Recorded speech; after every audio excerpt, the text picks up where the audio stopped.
Taylor Knapp. I'm the owner and head snail wrangler at Peconic Escargot. And we raise snails.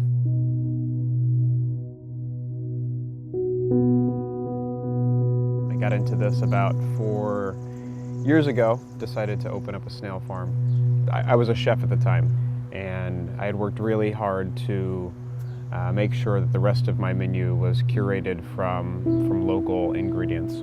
And I wanted to put snails on the menu. So I thought, well, let's see if anyone in New York is raising snails. I did a lot of looking, and I couldn't find anybody raising snails in New York. So I thought, okay, well, we'll widen the radius a little bit. So I said, let's just find some snails from the U.S. Looked and looked and looked and looked and looked, couldn't find anything. So I said, well, this is interesting. There are no fresh snails. So we thought, maybe there's something here.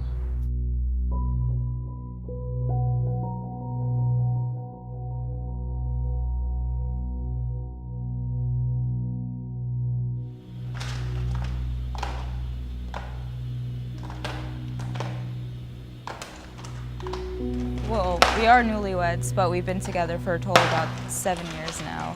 And our schedules have always been crazy because we met in a restaurant, so we're kind of used to the late hours. But working together, a lot of people will always say to me, like, oh my God, how can you work with your husband? Isn't that so difficult? And it is at times, but I mean, I think we work really well together, and I think even though we haven't even been married for a year, I think it's kind of made our first year of marriage easier, and it's strengthened our relationship.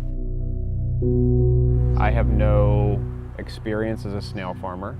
You know, it's one thing to say, oh, well, yeah, that's cool, I want to do that, but if no one's doing it, well, there's got to be a reason. At least to my knowledge, it was a grip on regulation with the USDA. The species that we're raising is not native to New York, and it's an invasive species. So that's kind of the thing, is they're this like beautiful, slow-moving creature, and you're like, well, that's a snail, it's not, what's it gonna do? But, you know, in numbers, they get out into the wild, and we have lots of incredible agriculture here on the North Fork. They could really do some damage. So the USDA was very concerned about their containment, as they hadn't written requirements for a snail farm like this to be out in New York, because we brought the species in. So came up with this greenhouse idea. No one's ever raised snails in a greenhouse. We spent a couple years working with them to kind of put all this in place. It was just this constant ongoing, like, do this, and then we'd do it, and then they'd come and look at it, and then they'd say it's good or it's not good, and they'd come up with another requirement. So there were some that we were able to kind of bat down, like they wanted a giant like chain link fence with barbed wire around it, and we were able to knock that one down. And they wanted an incinerator on site, and we were able to say, oh, that's insane, we're not going to put an incinerator inside the greenhouse. So we talked with them a lot, probably a couple years of emails and phone calls and meetings and inspections with the USDA.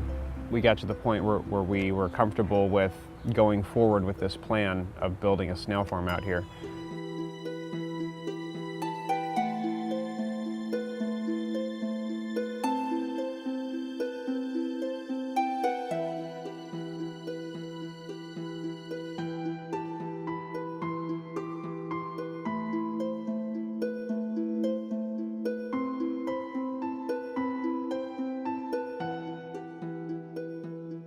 Last 10 years, things have been really exciting here on the North Fork. But the one thing that has really drawn some excitement is Taylor Knapp's escargot, which was never available fresh to the United States before, is now available to us on the North Fork.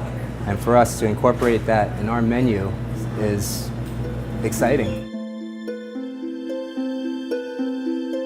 The opportunity to be able to create an entire new genre of ingredients was one that kind of like drove the whole operation. And seeing that excitement in the face of the chefs and then their diners, that kind of pushed the whole thing forward.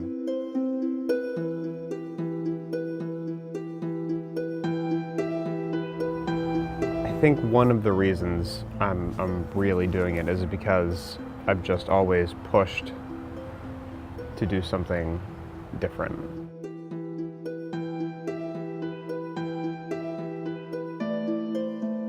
It was all kind of floated on just an idea, no proven plans that this would work. So we had a lot of steps along the way and fell down a little bit, and so those were those moments where I'm like, oh my God, this is, A, I'm not gonna be able to pull it off, and B, we're not gonna be able to pay our bills this month, and, or like eat, you know, things like that. And miraculously, we never fell completely back down the staircase after 4 years. So we managed to keep like hitting that next step. So we've been happy and overjoyed to have the success that we have had so far. But we never say, I've never been like, I've made it, this is it, I'm done, it's there. Because it's never the end. But we just have to like live in those tiny little successful moments. Because when you're walking on a tightrope, you know, you got to move forward. So that's it. That's all I got.